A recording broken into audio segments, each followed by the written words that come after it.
Are you struggling to conceive? You have options, and at Piedmont Reproductive Endocrinology Group, we'll make sure you have the guidance and support you need. PREG is known for individualized fertility care that's unique to every patient. We take the time to provide a reassuring and empowering experience because we believe that you deserve nothing less. Let us help you on your journey to parenthood. Visit us at pregonline.com to learn more. Get the guidance and support you need at Piedmont Reproductive Endocrinology Group. Well, it's another beautiful global warm day here in February. Yep. Apparently wintertime is kind of a joke this year, and I'm sure summertime's going to be one hell of a thing to survive, but you know what, though? I hope we make it to summertime considering who we have in office. I can't think of one day in my lifetime where we haven't been embarrassed as a nation because of this. I wonder how we got this far. But you know what, though? It's not one of our worst failures. But it is up there, though. Shit. Matter of fact, they say, give Trump a chance, they say. Give him some time, they say. Let him run America like a business, they say. No! This is awful. Forget it. I don't even want to give this man any more than what he's already have taken. But before we get ahead of ourselves, it's time to get started. Welcome to the J-Man Show here on J360 Radio.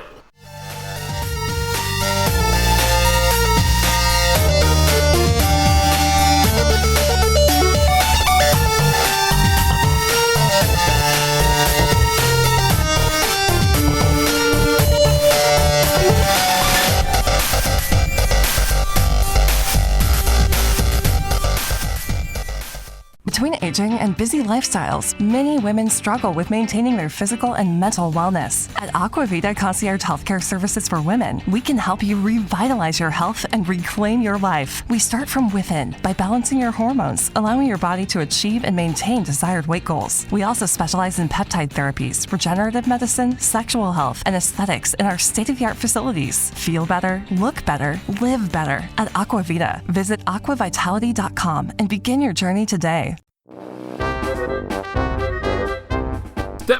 Step right up, ladies and gentlemen, and welcome to a little thing I'd like to call the Festival of Failures. I'm your ringleader, Jay, today, and I'm going to present and talk about when things go wrong in the creative process. Or other words, when things just go wrong in general. First off, we're going to go take a look at something that's really on the downward spiral, the U.S. government. Let's go take a good look at that right now with a Trump watch, shall we? To be honest, I inherited a mess. It's a mess.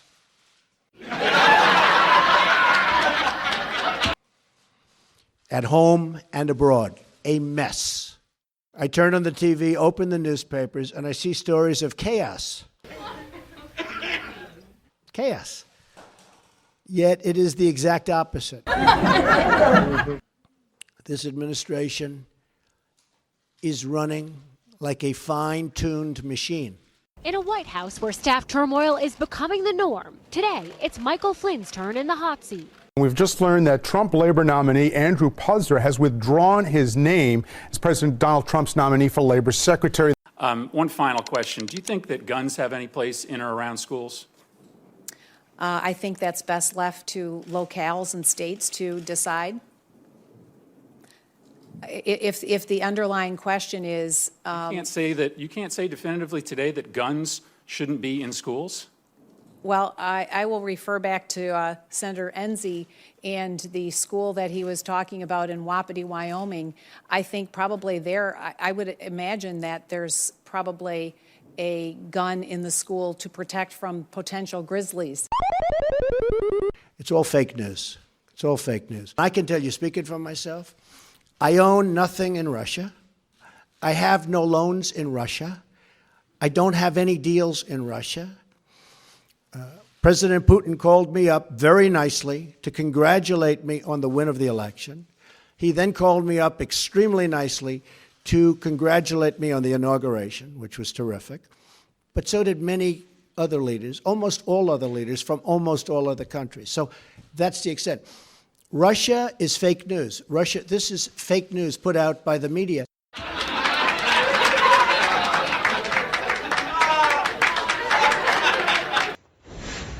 All A reminder that the president's top aide just told the New York Times that the press should keep its mouth shut. No. Yeah, this is about the best way to be, ladies and gentlemen. Isn't that cute? The Ringling Brothers are about to go out of business because all the clowns don't win into public office. Before we move on to another topic, let's go ahead and take a good look at what one of Trump's other bitch boys have to say. And no, not Chris Christie and that stupid meatloaf. Hey, Stephen Miller, what have you had to say about all of this? And I'm prepared to go on any show, anywhere, anytime, and repeat it and say the President of the United States is correct 100%. And you are wrong. Oh, man. You see, you can't make this up. See, this is why sometimes it gets kind of crazy for me to do a Trump watch on this show, because the comedy just comes from so many different sources at the same time of the same two-headed jackass. Or I should say multi-headed jackass, but I'm going to say two-headed because the biggest ones would be Trump and maybe Bannon, whereas the other ones are just following, trying to cash their check in because apparently he might have something on them. This whole thing is just a damn... I don't know what the agenda is anymore. And then you got the people who follow this.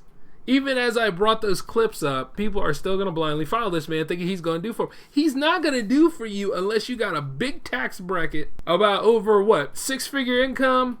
And maybe a high-ranked CEO that's on the Forbes 400 or 500, or whichever it is. But either way, as long as you got some extreme cash going on, maybe then he'll probably consider what you say. But unless you're in his bracket and in his corner, he ain't going to give a damn about you. And you can tell. Like, look, his own administration is eating itself. He's just senile. Like I said before, if The Daily Show has got one thing right, among other things, but they've definitely got this right, the man is like the world's most xenophobic 70-year-old grandpa, pretty much. He's like the oldest person to hold office. At least he's making history in that regard, along with his 0 approval rating. But then again, you have to realize that all this stuff is falling apart because this man does not know how to admit he's wrong, and he managed to pick people that are not only extensions, but pure examples of himself. And it goes all the way down to the chain about as young as Steve Miller over there. Doesn't make any sense, does it? And who the hell would try to streamline a ban that doesn't make any sense? I can imagine if we're in wartime, we have to seal off all of our borders and stuff. I can imagine if it's something like that. But you're talking about streamlining this ban because there's nothing anything else. They try to say it's not a ban, but it is a ban. Imposing on the civil rights of people. You understand what I'm saying? All of his wives are immigrants. Like, nobody knows about immigrants probably any more than he does. But the thing is this. You're just identifying with one, and you're trying to deport all these people. You're trying to talk about how Mexico... How are you going to work with Mexico? Actually, no. Here's the question. How are you going to try to work and bring NATO back into true form when you're pissing off one of the countries that is actually a big part of it? You know what I mean? Just trying to make America isolated and full of fear-mongering and pretty much just... destroy trade and everything. It's going to take a lot of apologizing to get back in some of these countries' good favors, because we have few friends now. I guess he's just trying to go for 0. But then again, I don't expect too much from him because he's the same guy that said that we have a 0 gross domestic product.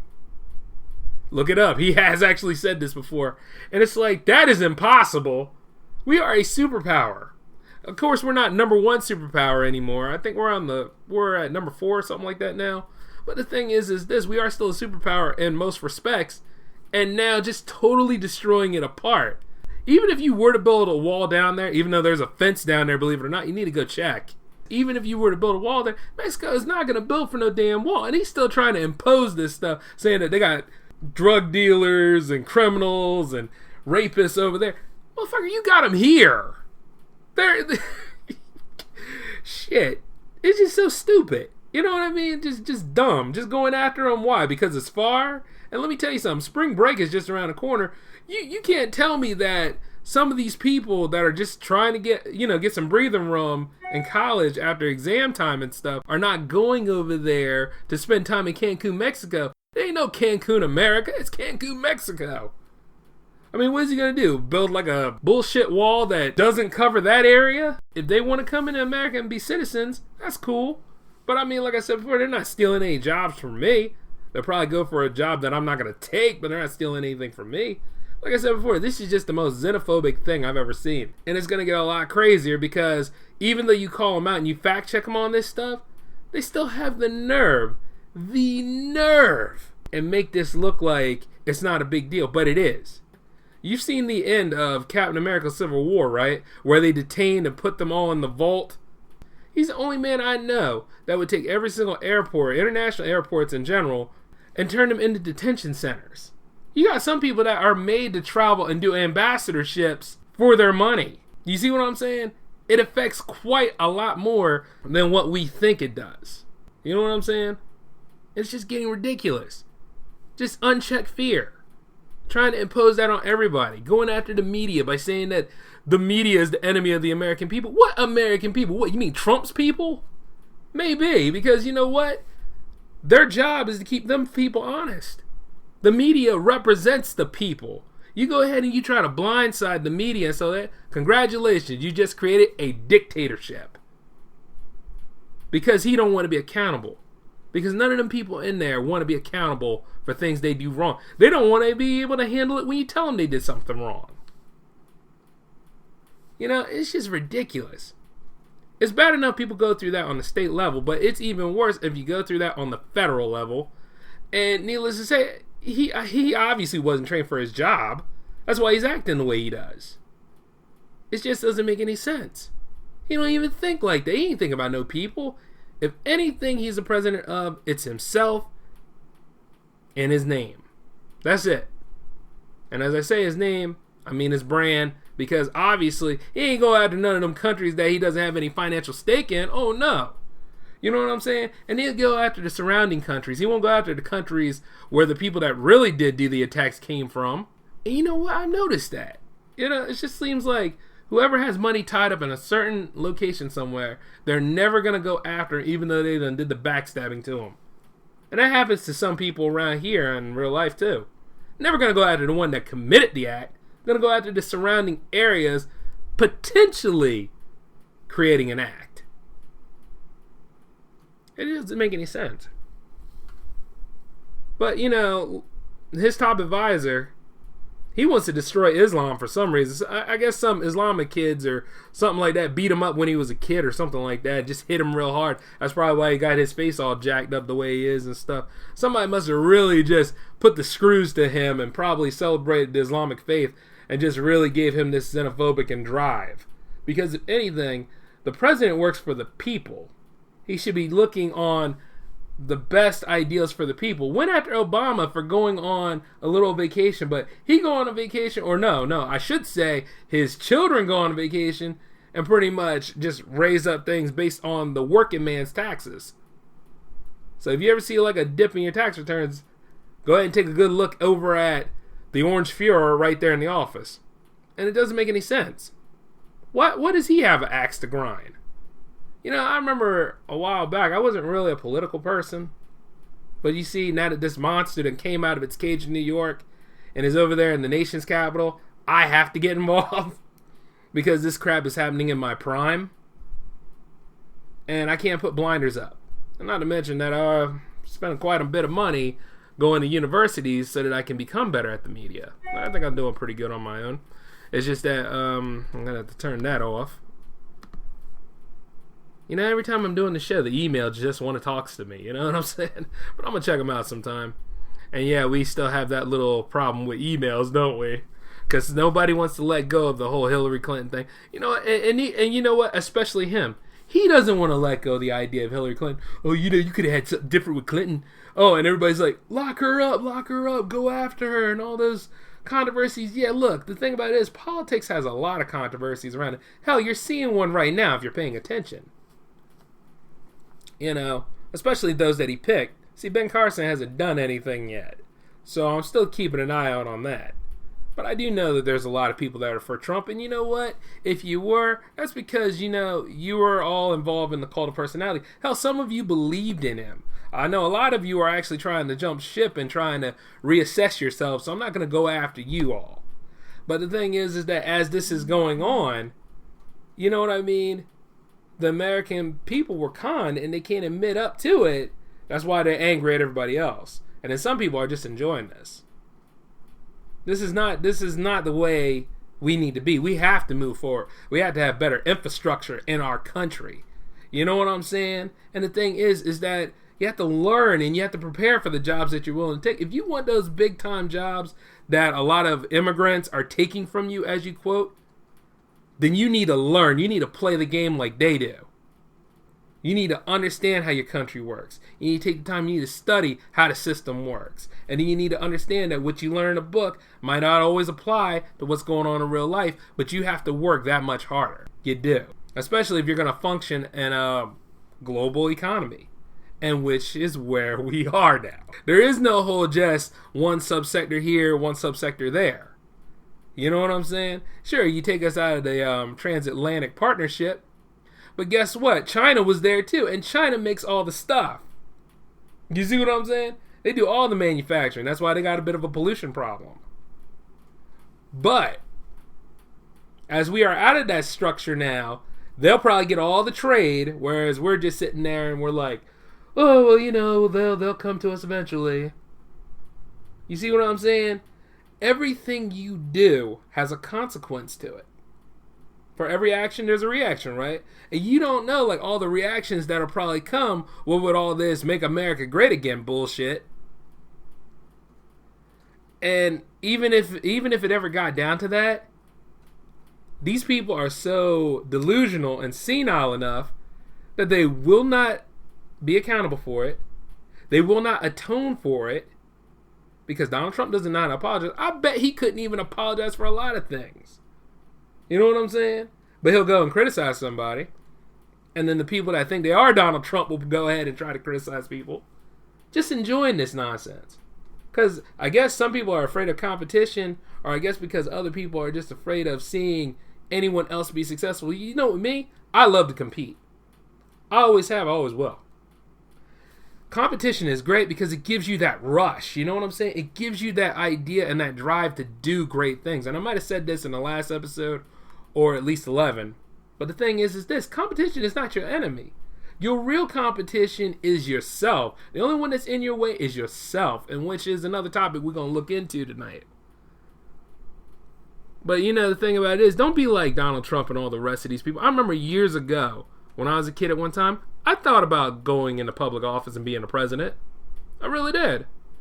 But you know, as I got older, I started realizing that I had more inclined with the people who interview public officials. You know, that go out here and try to search for the truth and present it. Sure, there's a lot of cutthroat and backstabbing going on to get there. But if you work well enough and you know what you're up against and you study and you're dedicated to your craft, you can play the game just as much as they can. And it don't matter what sort of skin tone or what background you come from. It's where you're going. You know what I mean? Like, I know where I'm at now, but I don't want to be here when I'm 35 and such. There's a reason why they ask you where you see yourself in 5 years during the interview. And if you're still saying you want to be where you are, then keep doing what you're doing. But the thing about it is, you got to make changes and you got to make those adjustments so you can get where you need to be. Because if you're like Donald Trump here, who got in because of his name recognition, who got in because of all the beautiful things that he was saying in Trump land. Oh, Trump land is going to be a magical paradise. I'm going to bring back the forgotten people. Broad, vague terms. You got to do for yourself. Don't ask what your country can do for you, but what can you do for your country? Said by a wise man named John F. Kennedy, who probably had a lot of skeletons in his closet too. But the thing is this. Don't we all? There's no perfect people. He runs up here, he thinks he's perfect, but he's not. And anytime you want to cut the media out of something and try to destroy the middle class and exploit the working class for your own damn agenda, yeah, that sounds like dictatorship. That sounds like something is wrong with him. And something is wrong with all those people that he identified with to go ahead and put in the cabinet and do his quote-unquote swamp draining, which in terms is just a swamp overflow, because that's all it is. Slime is slime. And you notice the only one that's the odd man out in that little clubhouse is Chris Christie, because he's trying so hard to fit in with that group. He's like one of them people back in high school, you know what I mean, that really had no friends or something like that and trying so hard to fit in with the group. He's like reverse Ted Cruz. And then he's doing all these stupid bullshit challenges to fit in. That's Chris Christie right now. And he used to talk so much crap back in the day, but now you're seeing pretty much the reverse side of it, and that's why he's trying to save face. But like I said, at the end of this whole thing, you just got to pay attention and see what happens, because he's just pissing off the American people left and right. There was a reason why we just got through President's Day, and all the metropolitan areas were standing out there marching against Donald Trump and everything else, saying the Not My President's Day rally. And, I commend him for that. If I knew where the rally was, no, actually, I knew where the rally was. There was a rally over here in Delaware, too. And I would have went to it, but I had other things to do. Namely, getting this show ready and doing some exam stuff. It's time to graduate, And the thing is that I'm just like, I didn't expect all this stuff to be happening in my lifetime, but I'll be damned if I'm going to lay over and just go ahead and think that it's all going to be done and over with by just not being an active part of it. This is the time to be active, because you never know. All this bullshit going on now, it affects everyone that is working now, and it's going to affect a lot of the kids that are trying to learn and be the future now. Those that are over there, over the hill and all that kind of stuff, getting ready for their retirement, it affects them too, because some of them probably don't have enough to retire with. There's a lot of things at stake here, and not to mention what's going on with healthcare. Until they have like a plan, because healthcare is never going to be perfect. I don't care how many times you reform it. But the thing is, there are millions of people that need it.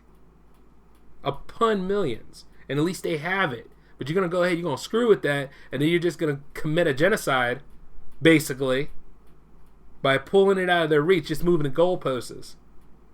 If anything, he didn't inherit no mess. He's the asshole making the mess. He had a fine foundation, but he's the one that took a hammer to it. Along with all these executives that wouldn't care a rusty nickel about you. Especially if you're working. But these institutions they make nowadays seem like they just were designed to just try to fail people. But you know what though? That's enough of dealing with the orange overcome right now. We're going to move on into what this episode is really about. This episode is about failure. Failure is a tough concept for a lot of people out here. It always has been and it always will be. If you are so accustomed and your idealism is to go for as much success as possible, here's the number one thing you need to know. You better get accustomed to failure. Failure is that ugly sister that you have to deal with after you get that beautiful wife. Failure is that best friend that your beautiful girlfriend had that never liked your ass.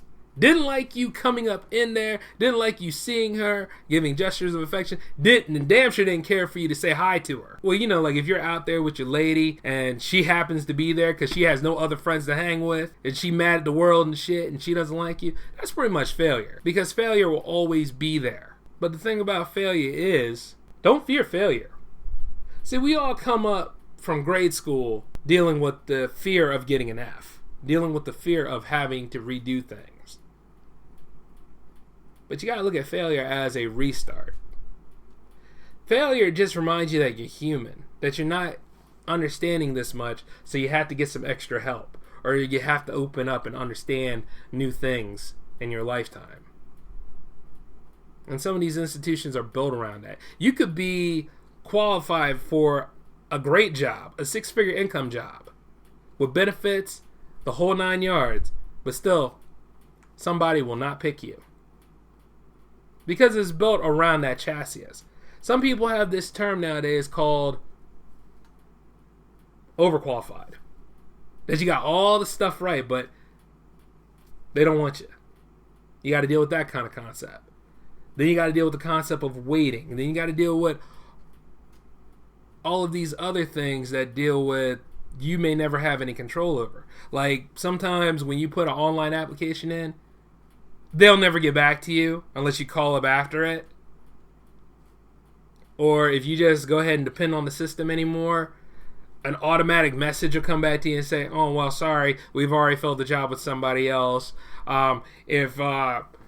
If something happens, we'll go ahead and we'll keep your application on file, and then we'll give you a call if anything new opens up. They will never call you. You have to go that much further. See, the thing is this. They'll lull you into that false sense of reality, but here's the thing. Don't take nothing for granted. You got in, but you better make sure that you are in. And if you do fail from getting a dream job, because I know I had a lot of dream jobs lined up that didn't come together, basically because somebody didn't like me, or basically because somebody didn't even know that I applied, or basically I was overqualified or underqualified. It was a whole lot of crap. But the thing is this, when you get hit with that, it'll make you feel sad for a few days. But the thing is, I'm here to tell you this. Don't let it make you feel sad for a few days. Maybe one day, because you're human. But the thing is, work on improving yourself. Pick yourself back up. And when that job opens up again, try again. And if they got multiple jobs, put in for those jobs. If you got volunteer time to do, go and volunteer. And the thing is, even if they don't like you, show up every day. Piss people off by doing the right thing. You know what I'm saying? Because now everybody is doing the wrong thing. They voted for it to get rid of political correctness. Even though political correctness is pretty much a topic for another episode, because I don't really care for it. But the idea of being respectful and doing the right thing, I'm always about that. Make it count. Show your worth. You know your worth. They want you to not come in. It's like if you work in retail for a while, you know what I mean? Don't depend on retail. Take the time from retail to learn some new trades so that you can be invaluable elsewhere. Always just give yourself a trial shot. And you want to know what the biggest corporation that's out there that has a high failure rate? Media. Filmmaking, radio and TV, they have all of that. Because you know why? You never know who's paying for what. And the thing is this, as you're working with somebody, your news director might not like you. Your operations manager probably can't stand you. Whoever, you might have went to school with somebody who happens to have the same job as you, and they probably just didn't like you to be in that whole producer job position. They'll probably speak ill about you, even though you got the skills and stuff. But here's how it goes. You got the skills, you got your reels, you got everything together, but you got to understand this, that this market is at least like 90% failure. Because the thing is, they all have this little in-group now. It's not about the craft of it, but because they have these little in-groups, and there's a power struggle within the in-group, it's eating itself like the government is. And when it eats itself and it falls apart, that's your time to come in and restart it if you have to. You might have to invest in yourself, start your own business up like I am, and you have to go on ahead and you have to repair things to get where you need to go. But you also build a network of those that were also rejected. You grab all those people and come and give them their shot and stuff like that. But you got to remember, there's a chain of command involved. And everybody has to unite on that level. But the thing is, you're not going to do that by sitting in the corner and crying. You're not going to do any of this stuff by quitting. See, failure is supposed to teach you and open your mind up and say, okay, well, let me try it from this way this time. Like re-strategize, reconfigure this, troubleshoot. Okay, so where am I lacking at the most? Where can I improve on? What skill sets can I show off? What can I be open to? And where do I need to go from here? You see what I'm saying? But if you get hit with it and you just go and lay in the corner, or you quit, or you just tired out, you see, you're not even who you were. You're never was at this point. Who you're about to be, your goals and your dreams, they're there, but you have to build a bridge to them. And nobody said that you weren't going to get involved in some mess to get there, or get involved in like trying to put things together to make it, because you got a lot of shit against you.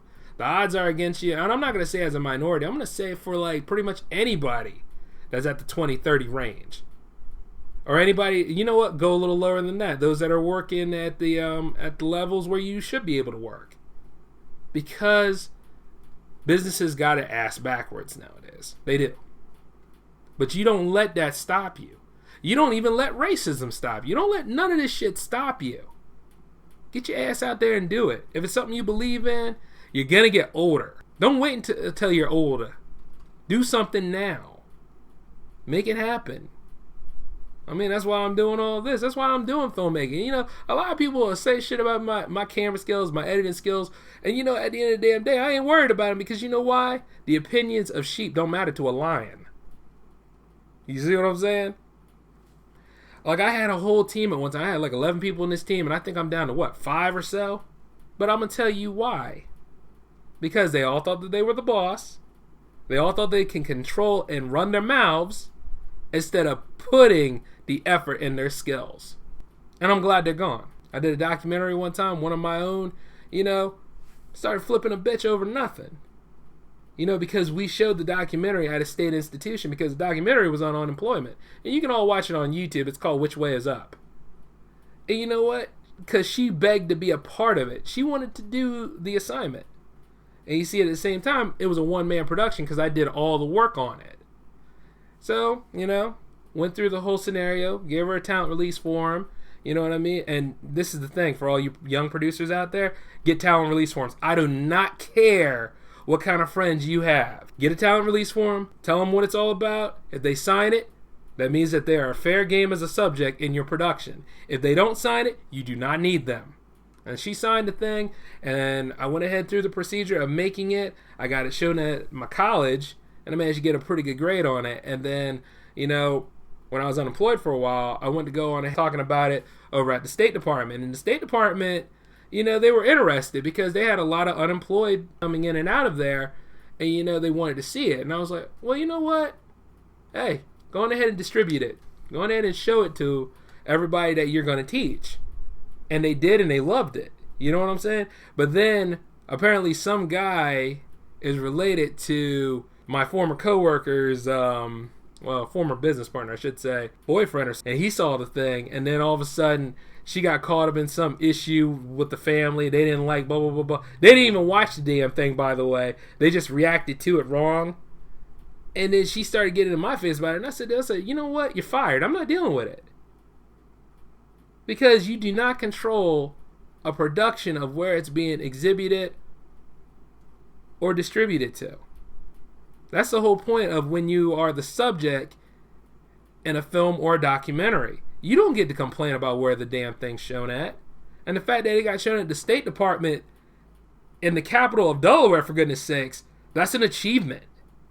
So it's like this. You probably deal with people who just want to doom you to fail because they're in their comfort zone. And since I work in media, I don't have a damn comfort zone. I'm not in a safe zone, folks. I will never have a safe zone. Let me sum this up for you. Am I in trouble? Jay, you a black man that works in media. You are already in trouble. See, that's the thing. And I hate to bring race into it, but that whole scenario is out there, but you cannot let that stop you. Your goals and dreams belong to you. Your happiness is for you. Don't look to other people to go ahead and give you these things. These are things you do on your own and you make time for. And the thing is, a lot of people are out there now still sitting there complaining, talking about those who were there with them and all that kind of stuff. And they forget and they don't remember that, it starts with you. If you look in the mirror and you tell yourself, you know what, am I going to fail or am I going to succeed today? But am I going to go ahead and, that's questionable. But at the end of it all, you got to think this. Now, I'm going to do what I want to do today. I'm going to go ahead and make a difference today. I'm going to go ahead and test my theory today. I'm going to go ahead and write this damn novel today. I'm going to go ahead and put together all of these tasks today. And I'm going to go ahead and write the list for them. Put all your tasks down on a list. I'd say get a Steiner pad to go ahead and lay out everything. Because you don't have to get it done on the day of, but have a deadline in mind, mark it on your calendar, and just knock it out. Like how, okay, so say like, I told you all about that sci-fi love story, right? As I got it laid out, I hope to get it done by April 4th. And you see the thing about it is, I mark April 4th down, and I start laying it out. Like I got my character listings, I got my log line on what the product is about, and I go ahead and I start carving it out. Whatever ideas don't work, I just put them away for my next script. You should always be doing that kind of stuff. And then see, that's the filmmaker life. Just like doing the J-Man show. Like doing this show, I would say that I would start writing it during the weekend. You know what I mean? Because I try to aim for Wednesday. This show is going to go back on Wednesday, by the way. It's just not going to be today, and it probably won't even be next week. But we'll see how things go, because I am doing exam time right now. But the idea is to have a system in place. And don't be ashamed of it. Like, if you make a bad video, okay, What is a bad video? Strictly an opinion, right? Just like what I said in episode 10. You might not have a bad video. You might not have a video that sells, but at least you got a video. You could take that video and put it in your reel. Some of the best things that you did get right. Don't focus on what you don't have right, because that's perfectionist thinking. And like I done told all of you in the J360 Legion, nobody has time for a perfectionist. Perfectionists do not play any role other than to waste time and to confuse everybody. And I had somebody like that in my team. Thank God he's not here no more. I'm glad he's gone, because I got tired of it. I wasn't getting anything done worrying about this kind of stuff. And when you know that people are not getting anything done, you need to let them go. If they sit there and they complain all the friggin' time, friggin', yeah, I'm starting to work on my cussing. I don't know. I might do a challenge for one of the J-Men episodes, but we'll see how that goes. But the thing is this: if you have people that sit there and do nothing but constant complaining, worrying about, like, say, like, if you're on episode 16 and that person is still complaining about episode 15 or 14, drop them like a bad habit. Because there is no reason to be complaining about stuff that happened beforehand. When you're in media, or when you're in any sort of field that requires experimentation, which is a lot of fields out here, and somebody complains about it not working, oh, you gotta let them go. Because 9 times out of 10, that person is complaining because A, they didn't come up with it, B, they'll be damned if they want you to succeed with it, and C, because they want to remind you of your past failures all the time. And it's a shame. We all make mistakes. We're all perfectly flawed, every single one of us. And some of us are more adept at things than other people. Some of us are born into it. And then some of us, we have to develop and work hard for it. It's kind of like how some people are born with a perfect shape, but a lot of people are born either too fat or too skinny, and they have to exercise and train in ways to get themselves to that point. You have to have that build up. And see, sometimes some people get carried away with being born with natural talent, that they don't even improve past their own comfort circle, whereas those of us that have sacrificed the time and the grind and everything else to build ourselves up, oh, we'll be better than them anyway. Because we worked on ourselves. Because we never quit. Quitting is the worst damn thing you can do. And I know this because a lot of my jobs, I never quit. I got fired or I got laid off. You know, and the thing is not to worry about it. You know, and what's the worst thing about certain discriminations out here, other than race? Age. Age discrimination is the most dumbest thing I've ever seen, but you know, it's crazy, because when you get past a certain age, they start treating you like Logan's Run, like, oh, you're not marketable anymore. You got to be let go, unless you done rubbed elbows with the boss or something to show your staying power, even though you might get as senile as Donald Trump is. But the problem is that, you see, once again, that damn buddy system, that shit got to go. I remember when that started developing J360, I said, fuck that. Ain't gonna be no damn buddy system. You know? But you see, I like to play people by their strengths. And I understand their weaknesses, so I give them that challenge, see if they follow through. But if you got some people in your group that don't follow through, or have to go ahead and throw your friendship up as a defense, you need to let them go. Because that's not friendship. That's not even coworker. That's enabler. You have to rebuild. You have to restructure. And I think I brought this up in that episode Changes. Yeah, episode 6. I brought this up in episode 6. That sometimes you gotta go alone. And I had to. And I still kind of am to a point. I still do solo quests now and again to go ahead and further my skills. Because you got to do the work. You can't just be comfortable all the time. A good friend of mine, S. Anthony Thomas, if you haven't checked out his show, S. Anthony Says, believe me, go check it out sometime. He always says you need to get on that satis bus, where you get satisfied in one area, but you bust your ass for the next area. Because if you get too satisfied, you're going to stay in that zone, and then, you know, you're just going to keep doing the same old tricks. But when you're on that satis bus, you'll be busting your ass so many times, the results show on themselves. Just like doing this show. You got to be on that. And like another friend of mine, famed director Lana D. Reed, she always says, do the work.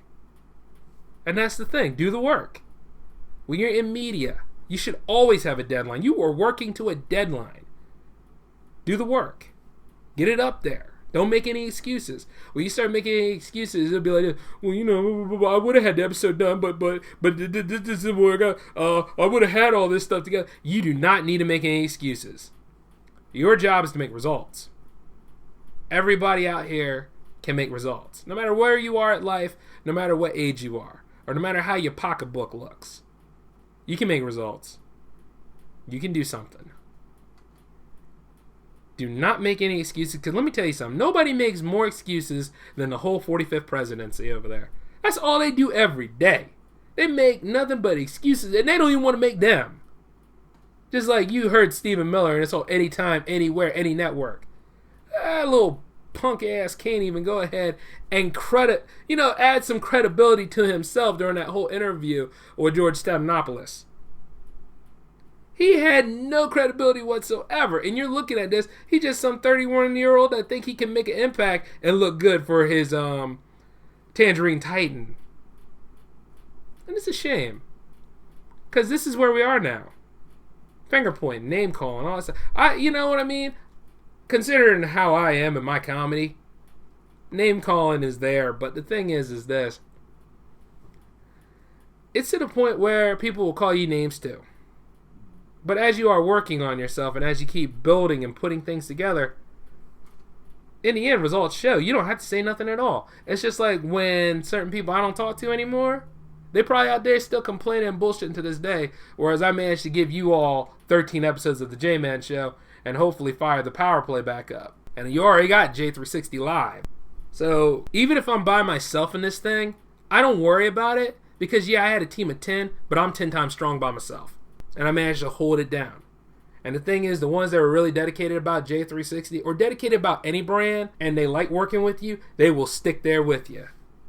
They may not agree with everything you do, but at least they'll stick there with you. And that's what you need. I remember somebody telling me, oh, I'm your friend and you treat me like an employee. I said, I need a team. Friends are great and everything else, but in order to get things done for like huge projects, for like Avengers type level things, and you know what I mean, doing all that feature work and everything else, like some of these feature films that I have written, they require a team. And that's when things are different than just the usual, hey, joking around friend. Joking around's great, but you got to be able to function. And everybody's got to be able to work together. Will it succeed? Will I make money from it? I don't know. That stuff's questionable at best. But I know if I push myself and I push my teammates with me and we can go ahead and coordinate and get things done,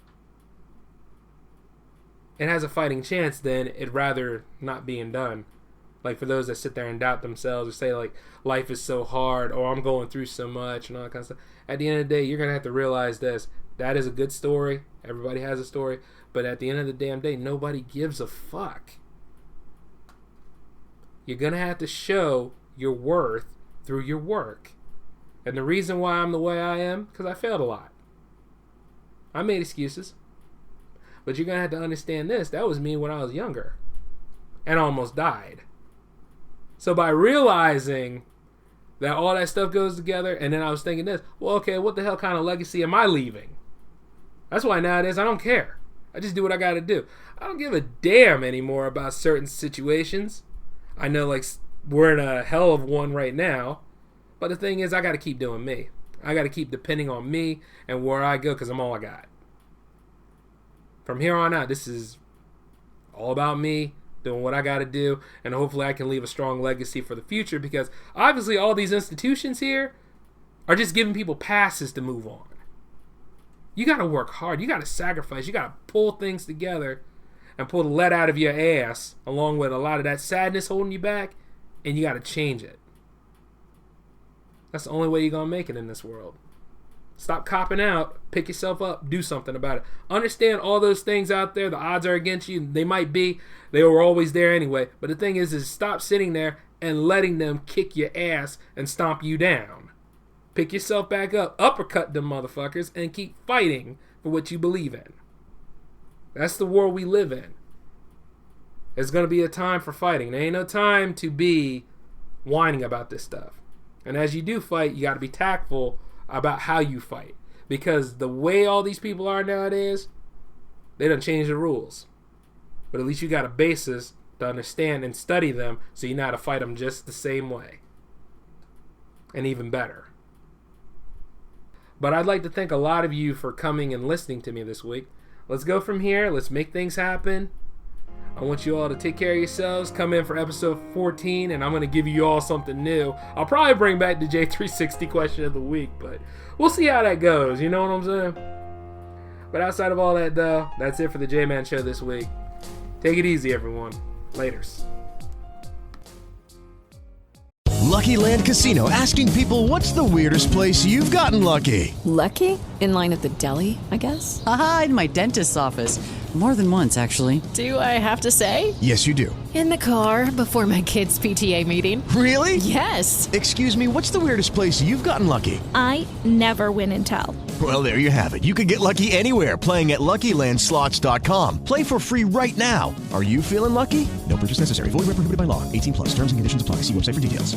Judy was boring. Hello. Then Judy discovered ChumbaCasino.com. It's my little escape. Now Judy's the life of the party. Oh, baby, mama's bringing home the bacon. Whoa, take it easy, Judy. The Chumba life is for everybody. So go to ChumbaCasino.com and play over 100 casino-style games. Join today and play for free for your chance to redeem some serious prizes.